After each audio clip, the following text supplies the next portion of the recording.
اندرونی تقسیم یا معاشی چیلنجز کا پہاڑ، پیپلز پارٹی کے بعد مسلم لیگ نون بھی وفاقی حکومت سے پیچھے ہٹنے لگی۔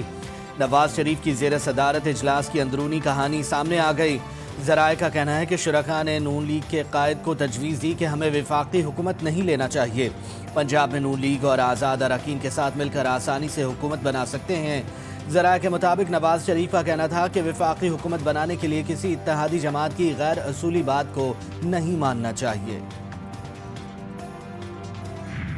صاحب کی ہدایت پر ہم نے مرکز میں اپوزیشن میں بیٹھنے کا فیصلہ کیا، پنجاب میں بھی ہم نے اپوزیشن میں بیٹھنے کا فیصلہ کیا، باوجود اس حقیقت کے کہ اگر ہمیں ہماری جو ووٹ ہمیں ملے اس تناسب سے اگر ہمیں سیٹیں ملتی اور نتائج نہ بدلے جاتے تو آج ہم شاید مرکز میں بھی 180 سیٹوں کے ساتھ بیٹھے ہوتے۔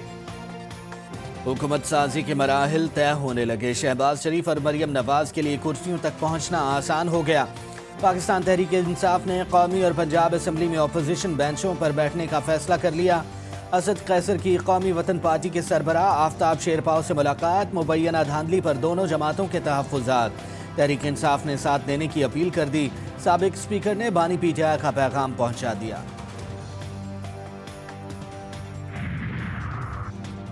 ملک میں سیاسی جوڑ توڑ عروج پر، تحریک انصاف کی ملاقاتوں میں تیزی۔ پی ٹی آئی وفد کی اسلام آباد میں جماعت اسلامی کے رہنماؤں سے ایک اور ملاقات۔ اسد قیصر کہتے ہیں ہمارا 1 پوائنٹ ایجنڈا ہے کہ ڈھٹائی سے دھاندلی کی گئی، اب فیصلے بند کمروں میں نہیں عوام کے سامنے ہوں گے۔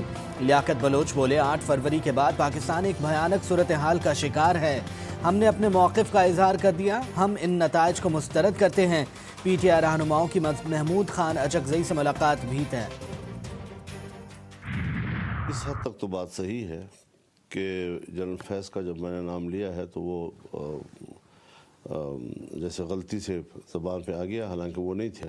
مولانا صاحب یہ بہت بڑی بات ہے، بڑی ہو یا چھوٹی ہو، میں جنرل فیض کو، جنرل باجوہ کو، اس کے پورے رجیم کو 2018 کے انتخابات کے دھاندلی کا ذمہ دار سمجھتا ہوں۔ تحریک عدم اعتماد کے معاملے میں جنرل فیض کا نام غلطی سے لیا، مولانا فضل الرحمان نے مان لیا۔ سابق آرمی چیف اور جنرل فیض 2018 میں دھاندلی کے ذمہ دار۔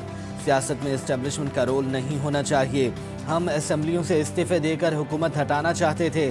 پی ٹی آئی والوں سے بھی کہہ دیا دھاندلی آپ کے لیے ہوئی، پی ٹی آئی اور جے یو آئی میں اختلاف کی دیوار نہیں پہاڑ کھڑے ہیں، ذاتی ناراضگی کو مقاصد پر ترجیح نہیں دوں گا۔ جمعیت علماء اسلام کے سربراہ کی جی ٹی وی نیوز کے پروگرام جی فار غریدہ میں گفتگو۔ اگر یہ کہہ رہے ہیں کہ جنرل باجوہ نے کہا کہ ڈالو تحریک عدم اعتماد، تو میرے سامنے جو واقعہ پیش آیا میں آپ کے سامنے رکھنا چاہتا ہوں، وہ یہ تھا کہ اس میں تو وہ کہہ رہے تھے کہ عدم اعتماد نہ کرو۔ مولانا نے اس وقت بڑا فرم سٹینڈ دیا، انہوں نے کہا جنرل صاحب آپ ہمیں وڈرا کرنے کے لیے کیسے کہہ سکتے ہیں؟ اگر تو یہ جنرل صاحب نے ڈلوائی تھی تو پھر وہ وڈرا کرانے کیوں آئے بیٹھے تھے؟ میں یہ کہہ رہا ہوں یہ مولانا نے توہین کی ہے باقی جماعتوں کی۔ مولانا فضل الرحمان پر سیاسی جماعتوں کی توہین کا الزام، سابق آرمی چیف جنرل باجوہ تو تحریک عدم اعتماد پیش نہ کرنے کا کہہ رہے تھے۔ جمعیت علماء اسلام سربراہ نے مخالفت کی، لیگی رہنما ملک احمد خان کی پریس کانفرنس، جیال فیصل کریم کنڈی کے بھی طاقپڑ توڑ حملے۔ مولانا چلے ہوئے کارتوس قرار، بولے عدم اعتماد کا سب سے زیادہ فائدہ مولانا فضل الرحمان کو ہوا۔ اس عدم اعتماد کا سب سے بڑا فائدہ مولانا فضل الرحمان صاحب کو ملا۔ 4 وزارتیں، ڈپٹی اسپیکرشپ، پھر ان کو گورنر خیبر پختونخوا ملا۔ مزے لوٹنے کے بعد آج ان کو خیال آیا کہ ان کے ساتھ بہت بڑی زیادتی ہوئی ہے۔ اب مولانا صاحب جو ہے اس وقت چلے ہوئے کارتوس بن چکے ہیں۔ ایک الیکشن ہارنے کے بعد وہ کہتے ہیں کہ شاید ہم اسلحہ اٹھا لیں۔ آپ ریاست کے خلاف اسلحہ اٹھانے کے لیے آئے ہوئے ہیں۔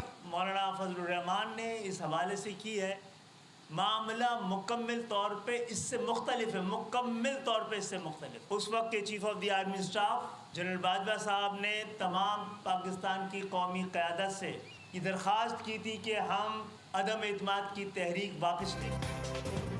عدم اعتماد کے حوالے سے مولانا کا بیان اور دعویٰ بے بنیاد قرار۔ ایم کیو ایم کنوینر خالد مقبول صدیقی کہتے ہیں مولانا فضل الرحمان جو بات کر رہے ہیں معاملہ اس سے مختلف ہے۔ انہوں نے سوال کیا کہ الیکشن کے بعد ایسی صورتحال میں اس طرح کے بیانات کا کیا مطلب ہے؟ اگر جمہوریت لپٹ گئی تو اس کا ذمہ دار کون ہوگا؟